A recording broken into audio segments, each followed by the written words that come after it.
Some distances are so extreme that even elite shooters stop believing. The sentence drifted across the observation range like a challenge nobody wanted to answer. The morning sun hung low over the desert, casting long shadows across miles of open terrain. Heat had not yet risen from the earth, but tension already had. Every person on the range knew the number. 4,200 yards. More than 2 miles. A distance so absurd that many experienced professionals quietly questioned whether success was even possible. Yet the target remained there, visible only through advanced optics and magnified screens. Small, distant, almost unreal. Captain Mason Reed stood near the command station with his arms folded across his chest. He had spent most of the previous week watching some of the most respected marksmen in the country attempt the shot. Each arrived confident. Each left frustrated. The first miss had surprised people. The fifth miss had created concern. By the 10th attempt, conversations grew quieter. By the 15th, nobody was making predictions anymore. The range itself felt different now. Less like a training ground, and more like a place where confidence came to disappear. Technicians reviewed data. Wind analysts monitored conditions. Spotters checked readings repeatedly. Every variable had been studied. Every calculation had been questioned. Yet the result never changed. The target remained untouched. Mason glanced toward a large monitor displaying environmental information. Tiny fluctuations appeared constantly. Wind shifts, air density changes, temperature variations. Details so small most people would never notice them. At 4,200 yards, those details mattered. One tiny change near the firing position could become something entirely different miles away. That reality had humbled everyone involved. Nearby, a group of operators quietly discussed previous attempts. Nobody spoke loudly. Nobody joked. The atmosphere carried the weight of unfinished business. Some believed the distance itself was the problem. Others argued the conditions were simply impossible. A few insisted success required equal parts skill and luck. Mason listened without contributing. Deep down, he understood something they did not. The issue was not talent. Every person who had attempted the shot possessed extraordinary ability. The issue was that extraordinary ability alone was no longer enough. Across the range, another team prepared equipment for yet another attempt scheduled later that day. Movements were precise, professional, yet lacking the confidence that had existed a week earlier. Failure has a way of changing how people walk, how they speak, how they think. Even the most disciplined professionals were not immune to it.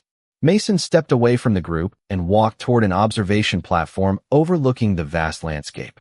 The desert stretched endlessly beneath a pale blue sky. From this distance, the target could not even be seen without magnification. Somewhere beyond the horizon line sat the objective that had defeated 15 consecutive attempts. He stared into the distance and felt something unfamiliar. Doubt. Not in his team. Not in their dedication. Doubt in the idea that this challenge could be solved using conventional thinking. Behind him, radios crackled with routine updates. Spotters exchanged information. Vehicles moved along designated routes. The day continued, yet an invisible pressure hung over everyone present. Nobody wanted to become number 16. Nobody wanted another failure added to the growing list. What none of them realized was that the solution to their problem was nowhere near the firing line. It was not standing beside a rifle. It was not studying wind charts. It was not sitting inside the command tent reviewing calculations. At that very moment, miles away from the range, a woman named Sarah Bennett was living an ordinary day completely unaware that her name would soon enter a conversation capable of changing everything. By late afternoon, the atmosphere across the range had changed again, but not for the better. Another attempt had ended exactly like the 15 before it. The technicians remained professional. The spotters remained focused. The shooters remained disciplined. Yet disappointment settled over the facility like desert dust. Nobody needed to discuss what had happened. The silence explained everything. Captain Mason Reed stood inside the command tent reviewing the latest reports. Wind measurements filled several pages. Environmental readings covered multiple screens. Analysts had examined every detail from every angle. The data made sense. The outcome did not. Across the room, two instructors debated possible explanations. One believed the problem came from unpredictable atmospheric layers developing between the firing position and the target. Another insisted the calculations were correct, and that the challenge simply exceeded practical limits. Neither argument solved anything. The target remained where it had always been, unmoved, untouched. Outside, operators gathered near equipment vehicles while waiting for further instructions. Their conversations lacked energy. Earlier in the week, confidence had filled every discussion.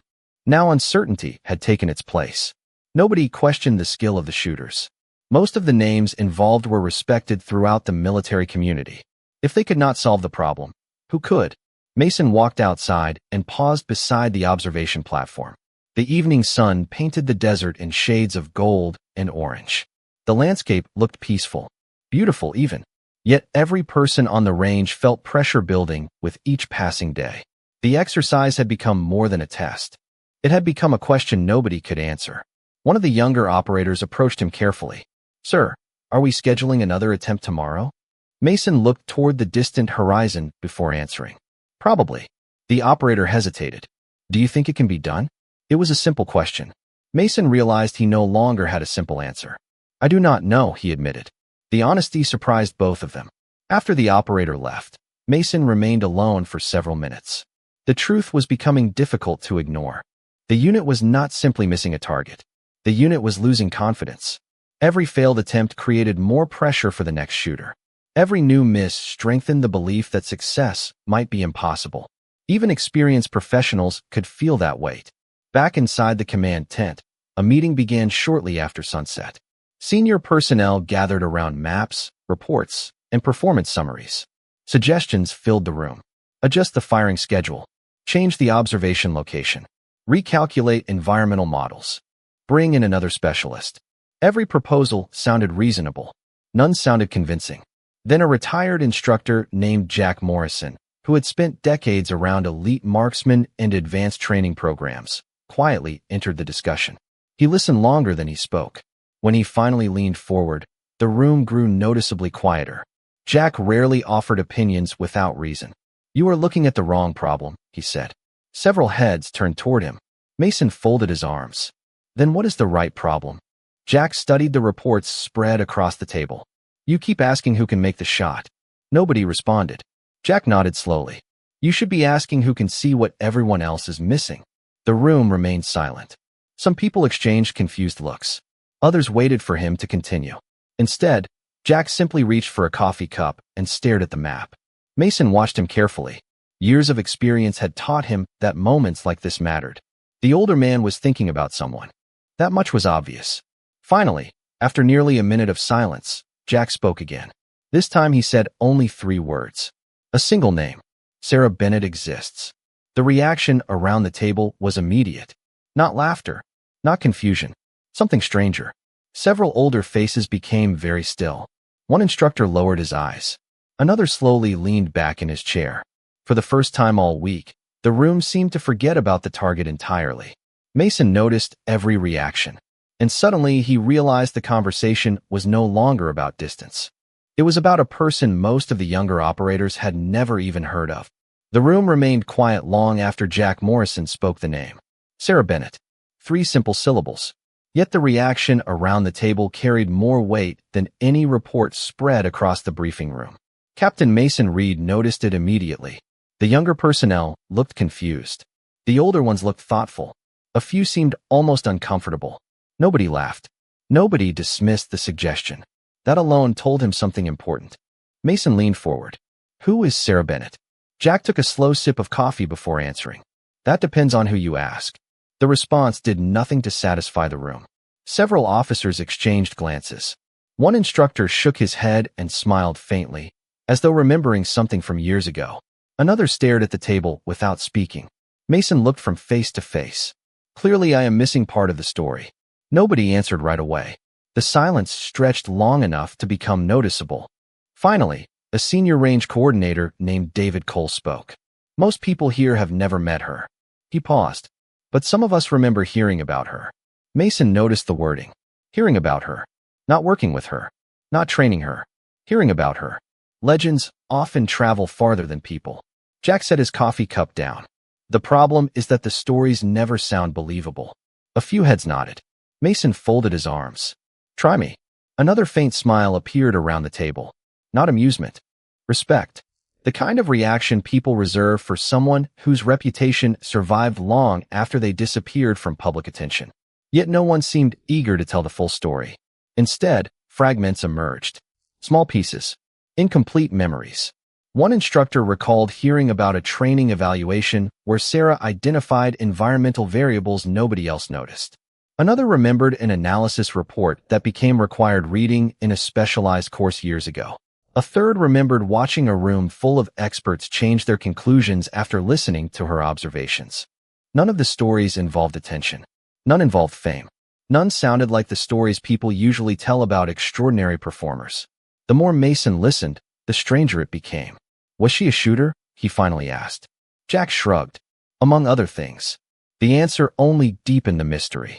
Outside, darkness settled across the desert. The meeting continued long into the evening. More reports appeared. More data was reviewed. Yet the focus of the room had shifted.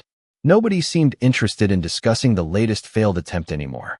Instead, everyone kept circling back to the same question. Where was Sarah Bennett now? The answer arrived unexpectedly. A logistics officer conducting routine personnel checks found her name attached to a support contract less than 80 miles away. The discovery surprised everyone. Not because she was difficult to locate, because she was so close. Mason studied the information displayed on the screen. No prestigious title accompanied her name. No remarkable position. No evidence of someone carrying a legendary reputation. The file looked ordinary. Almost disappointingly ordinary. Administrative support. Equipment coordination. Occasional consulting work. Nothing about it suggested the reactions he had witnessed around the table. That is her? Mason asked. Jack nodded. That is her. The room fell quiet once more. Mason stared at the file. He expected records filled with accomplishments. Instead, he found simplicity. Years of ordinary assignments. Minimal recognition. Almost no public attention. It felt wrong somehow. Like reading the cover of a book while knowing the real story remained hidden inside. Across town, completely unaware of the discussion unfolding around her name, Sarah Bennett finished organizing inventory inside a storage facility. She wore practical work clothes. Her hair was tied back. A clipboard rested beneath one arm as she checked supply lists for the following morning. Nothing about her appearance suggested mystery. Nothing suggested history. She looked like someone who preferred a quiet life and had built exactly that. As she switched off the lights and stepped into the cool desert evening, she had no idea that a room full of professionals had spent hours discussing her. She had no idea that 15 failures had led directly to her name. And she certainly had no idea that by this time tomorrow, Captain Mason Reed intended to meet her face to face and discover why so many experienced people became silent whenever she entered the conversation. Captain Mason Reed expected many things when he finally met Sarah Bennett the following morning. He expected confidence. He expected stories. He expected the quiet certainty often carried by people with exceptional reputations. What he did not expect was normalcy. The storage facility sat on the edge of a small support compound surrounded by service roads and maintenance buildings. Nothing about the place suggested importance. A delivery truck unloaded equipment nearby. Workers moved supplies between warehouses. The scene felt ordinary in every possible way. Mason found Sarah standing beside a loading area reviewing inventory records. She wore simple work clothes and a reflective safety vest. A clipboard rested against one hip. When she looked up and noticed him approaching, her expression showed polite curiosity and nothing more. "Can I help you?" she asked. Mason studied her for a moment. This was the woman whose name had changed the atmosphere inside an entire briefing room. Yet she appeared completely unaffected by whatever reputation followed her. "Sarah Bennett?" he asked. She nodded. "That is me." Mason extended his hand. "Captain Mason Reed." She shook it politely. "Nice to meet you, Captain." There was no recognition in her voice. No sign that she had heard of the range problems consuming his unit. For several moments they discussed ordinary things. Her current work, the support contract, daily responsibilities. Sarah answered every question without hesitation. She seemed intelligent, professional, calm, nothing more. Eventually Mason decided there was no point avoiding the reason he had come. "A lot of people seem to know your name." Sarah smiled faintly. "That sounds unlikely. Not where I work." The smile remained, but she said nothing. Mason continued. "When your name came up yesterday, an entire room became quiet. Sarah lowered her eyes briefly before returning her attention to the clipboard. People remember strange things. It was not the answer he expected. Most people would have asked for details. Sarah appeared almost uninterested. They walked slowly through the facility while employees continued working around them. Mason noticed something unusual. Sarah paid attention to everything. Not obviously, not dramatically, yet her eyes constantly moved. Equipment placement, vehicle traffic, conversations happening 20 yards away. Small details most people ignored. It reminded him of something Jack Morrison had said. You should be asking who can see what everyone else is missing. The thought stayed with him. They eventually reached a shaded break area near the edge of the compound. Mason decided to be direct. 15 attempts. Sarah looked up. Excuse me. 15 misses. Her expression did not change. That sounds frustrating. It is. Mason described the challenge. The distance.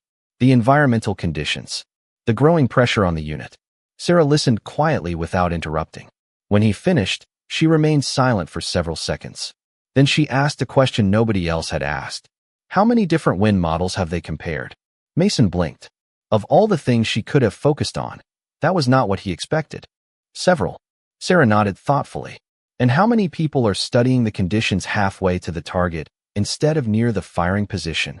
Mason stared at her. The question sounded simple, yet something about it felt important. Sarah noticed his reaction and smiled slightly. Most people look in the obvious place first. The statement lingered between them. Mason suddenly understood why older instructors reacted the way they did. Sarah was not thinking about the shot. She was thinking about the problem hidden beneath the shot. For the first time since arriving, he began to understand that the stories might not have been exaggerations after all.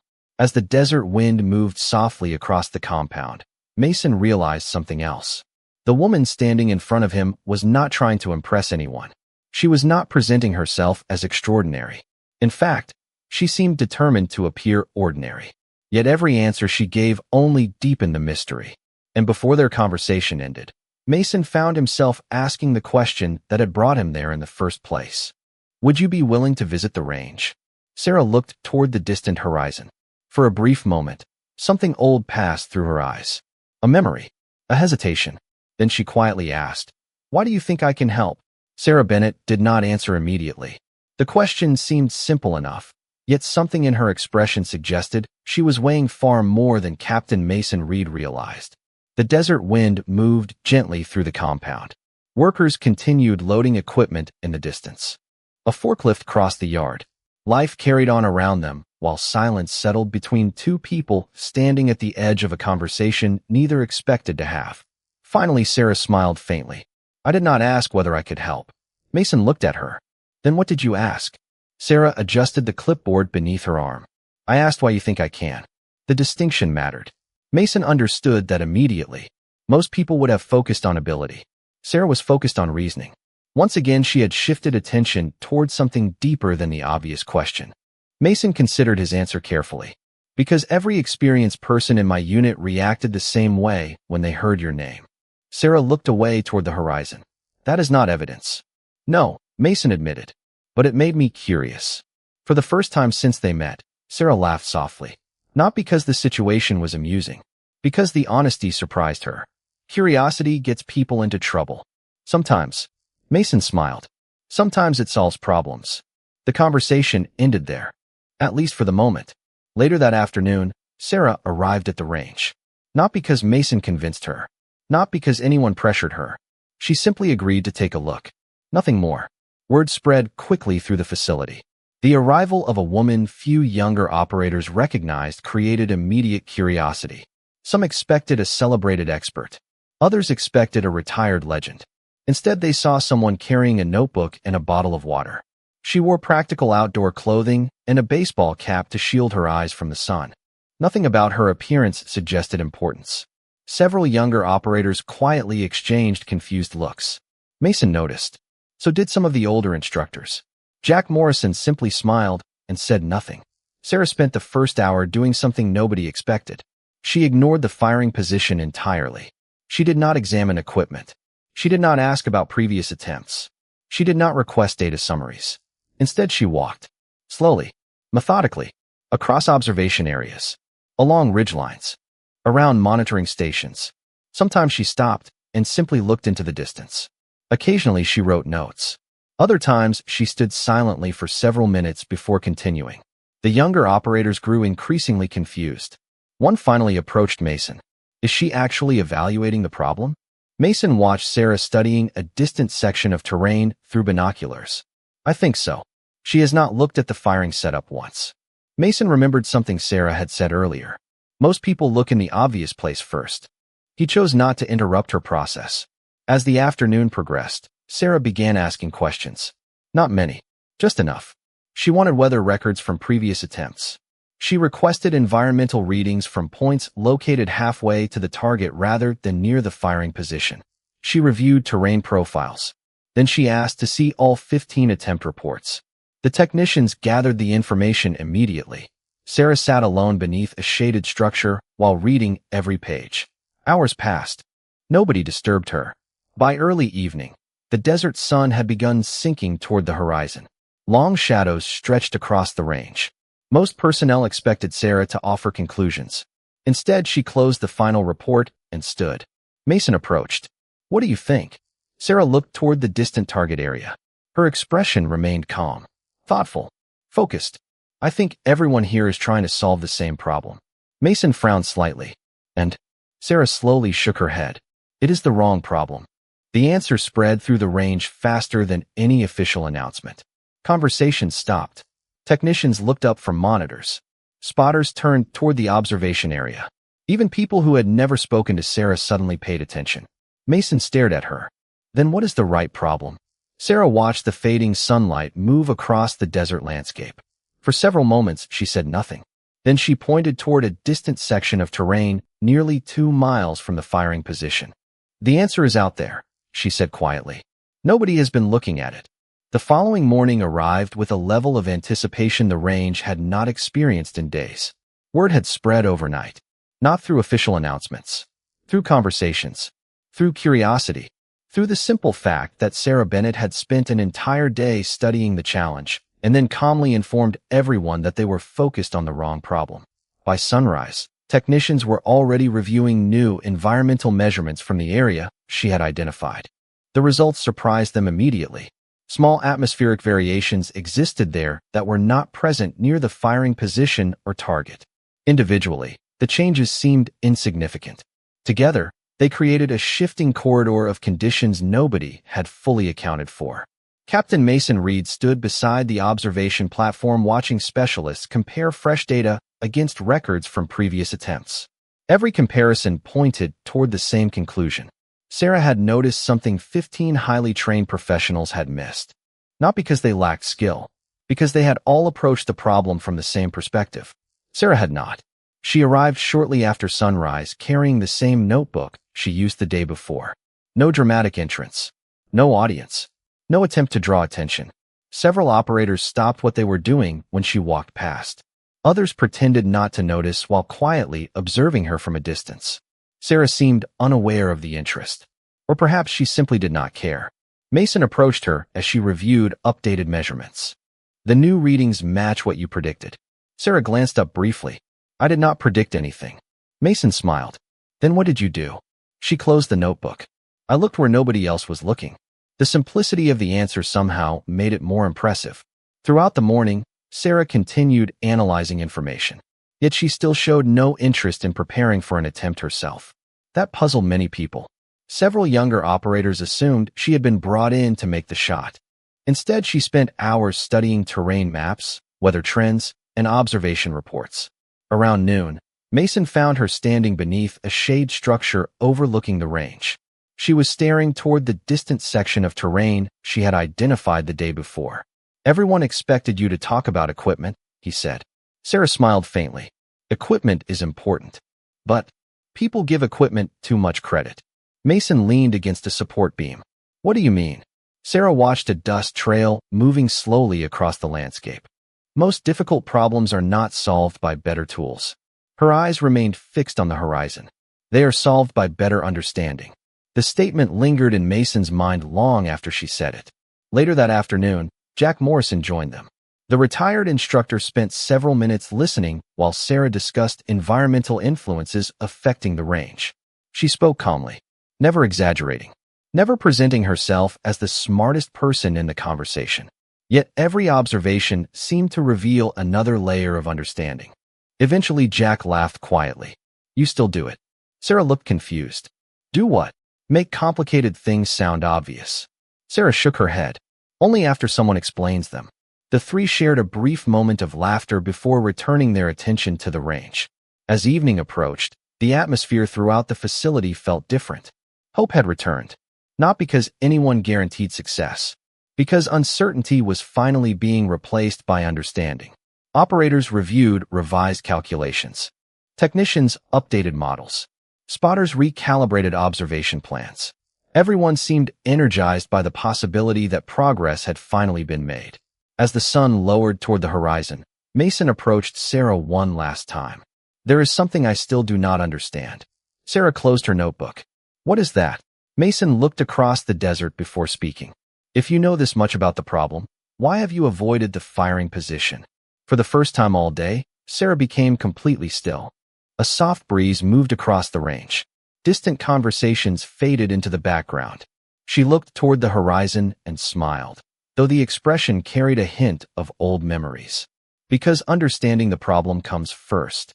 She paused, then added quietly, "Tomorrow we find out whether understanding is enough." The next morning arrived unusually quiet. No unnecessary conversations echoed across the range. No one seemed interested in speculation anymore. For the first time since the challenge began, every person present understood that they were about to witness something different.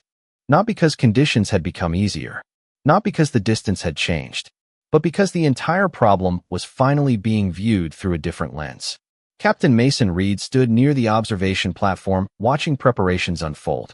Technicians moved carefully between stations. Spotters reviewed final calculations. Environmental monitors streamed constant updates across large screens. Every detail received attention. Yet despite all the activity, a strange calm had settled over the facility. It felt less like a test and more like a lesson waiting to happen. Sarah Bennett arrived shortly after sunrise, carrying the same notebook that had become almost symbolic over the previous 2 days. She greeted a few people politely and then walked toward the observation area. Several younger operators watched her closely. They still struggled to understand what made her different. She did not look like a legend. She did not speak like one. She certainly did not behave like one. Yet every experienced professional on the range seemed to pay attention whenever she entered a conversation. That fact alone had become impossible to ignore. Mason joined her near the firing position. "How are you feeling?" he asked. Sarah looked toward the distant horizon. "Curious." The answer surprised him. "Not nervous." She smiled softly. "Nervous people think about outcomes." Her eyes remained fixed on the landscape. "I am thinking about information." Once again, she made a difficult concept sound simple. Throughout the morning, Sarah continued observing conditions. She reviewed updated readings. She studied wind movement across sections of terrain that most people would never consider important. Occasionally, she made notes. Occasionally, she erased them. At one point, a technician approached with a revised model showing the effects of the atmospheric corridor she had identified. Sarah examined it carefully before nodding. "That is closer." The technician looked relieved. By midday, nearly everyone on the range had gathered near observation stations. Nobody wanted to miss what happened next. Yet the atmosphere remained respectful.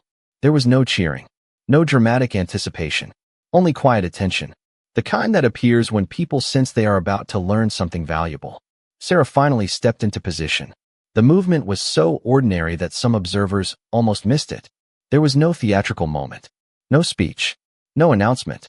She simply moved forward and began working. Mason watched carefully. What stood out most was her patience. She never rushed. She never reacted to pressure. Several minutes passed while she continued observing conditions. The younger operators shifted nervously. The older instructors remained completely still. They seemed to understand something the others did not. Time itself had become part of the process. Jack Morrison stood beside Mason with his hands folded behind his back. "Watch the room," he said quietly. Mason glanced around. Everyone was focused on Sarah. "Why?" Jack smiled. "Because what happens next is not about distance. The statement lingered in Mason's mind. Several more minutes passed. Then something changed. Not in the environment. In Sarah herself. Her posture became completely still. The notebook disappeared into a nearby case. Every movement that followed appeared calm and deliberate. There was no hesitation. No uncertainty. Only clarity. Mason felt the atmosphere shift across the entire range. Conversations stopped. Equipment operators looked up from their screens. Spotters adjusted optics. Even the wind seemed quieter somehow. Nobody knew exactly what would happen. Nobody knew whether success was waiting beyond the horizon. But for the first time since the challenge began, nobody was thinking about the 15 failures that came before.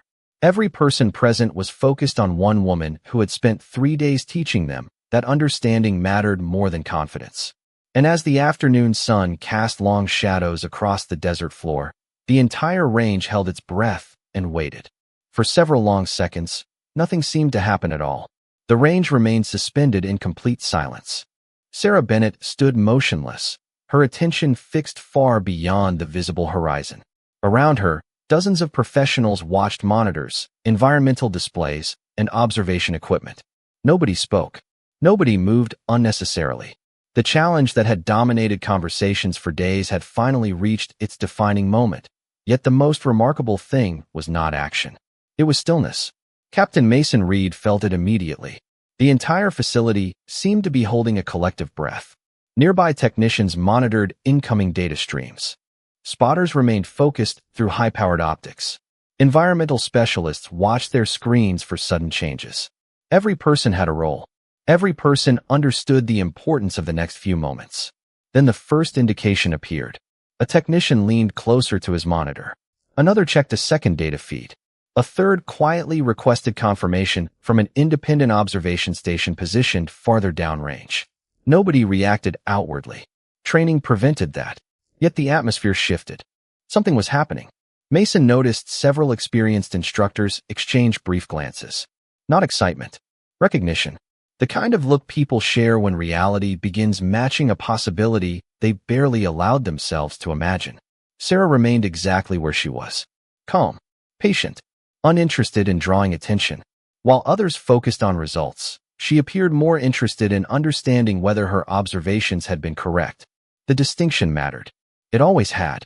Several minutes earlier, everyone had been thinking about achievement. Now they were thinking about understanding. Jack Morrison stood near the rear observation area with his arms folded. His expression never changed.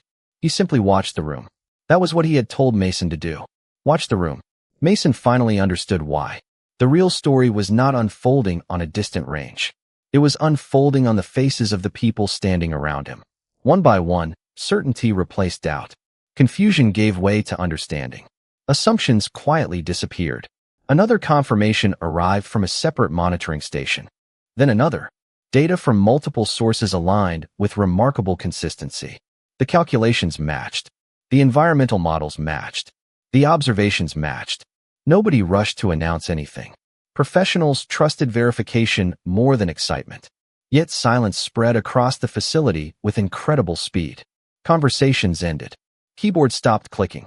Even those who could not see the data immediately sensed the change. Mason looked toward Sarah. She had not moved. She had not asked for updates. She had not requested recognition. She simply waited. Finally, a senior analyst removed his headset and slowly looked around the room. The expression on his face said more than any report could have. Across the observation platform, people stared at screens, then at one another, then back at the screens again. Not because they doubted the information, because they were trying to process it. 15 attempts had produced frustration. 3 days of observation had produced understanding. The contrast was impossible to ignore. Mason felt a quiet sense of admiration growing stronger with each passing second. Not because Sarah had solved a difficult problem, because she had solved it differently. While everyone else focused on proving what they knew, she focused on discovering what they did not know. The lesson suddenly seemed obvious. Yet none of them had seen it before she arrived. As the afternoon sun began lowering toward the western horizon, the range remained strangely silent. No celebration erupted. No dramatic speeches followed. The moment felt too significant for noise. Mason glanced toward Jack Morrison. The older instructor simply smiled. Then he looked toward Sarah and nodded once. A gesture of respect. Nothing more was necessary. Across the facility, people would remember many details from that week. They would remember the distance. They would remember the pressure. They would remember the uncertainty. But above all, they would remember the silence that followed when understanding finally defeated doubt. Years later, Captain Mason Reed would discover that memory has a way of simplifying complicated events. Details fade. Numbers disappear. Technical explanations become shorter with every retelling. Yet certain moments survive untouched. Whenever younger operators asked him about the most important lesson he learned during his career, he always returned to the same week in the desert. Not because of the challenge itself, not because of the distance, and certainly not because of the attention the event eventually received. He remembered it because it changed the way he viewed expertise. On a cool autumn afternoon many years later, Mason stood before a classroom filled with young professionals beginning careers of their own. Some carried notebooks. Others listened quietly. Most expected stories about equipment, training, or achievement. Instead, Mason began with a question. Have you ever noticed how often the loudest people in a room are the least interesting? Soft laughter moved through the audience. Mason smiled. I used to think expertise looked a certain way. He paused. Then I met someone who changed my mind. He told them about uncertainty, about 15 failures, about a room full of intelligent people studying the same problem from the same direction. He described frustration, pressure, doubt. Then he described a woman named Sarah Bennett who arrived carrying nothing more impressive than a notebook and a different perspective. As he spoke, the classroom grew quieter. The students expected a story about skill. Instead, they heard a story about observation. They expected confidence. Instead, they heard a story about patience. They expected achievement. Instead, they heard a story about understanding. After the session ended, one student approached Mason. Sir, what happened to Sarah? Mason smiled. The question appeared every time. She went back to her normal life. The student looked surprised. That is it. Mason nodded. That is exactly it. Because the truth was almost disappointing in its simplicity. Sarah never chased recognition. She never built a reputation. She never used that week to create attention around herself. Within days, she returned to the same quiet life she had always preferred. While others discussed the story, she moved on. While others remembered the achievement, she focused on ordinary responsibilities. In many ways, that was the most remarkable part. Mason occasionally heard updates over the years. Sarah continued helping people, continued solving problems, continued avoiding attention whenever possible. Nothing about her life suggested someone interested in becoming a legend. Yet legends often begin that way, not with people seeking admiration, with people seeking understanding. Back in the classroom, the student considered this for a moment. So what was the lesson? Mason looked out the window toward the fading afternoon sunlight. The answer arrived immediately. It always did. Most people spend their lives trying to prove how much they know. He paused. Sarah spent her time discovering what everyone else missed. The student nodded slowly. Across the room, others continued gathering their belongings, unaware they were overhearing the final and most important part of the story. Mason smiled faintly as old memories returned once more. The desert, the silence, the moment understanding replaced doubt. Years had passed, yet the lesson remained unchanged. Some people command attention when they enter a room. Others change the room without trying. Sarah Bennett belonged to the second group, and that was why people still remembered her. Not because she demanded recognition, not because she wanted admiration, but because she reminded everyone fortunate enough to meet her that the quiet ones are often carrying the loudest history.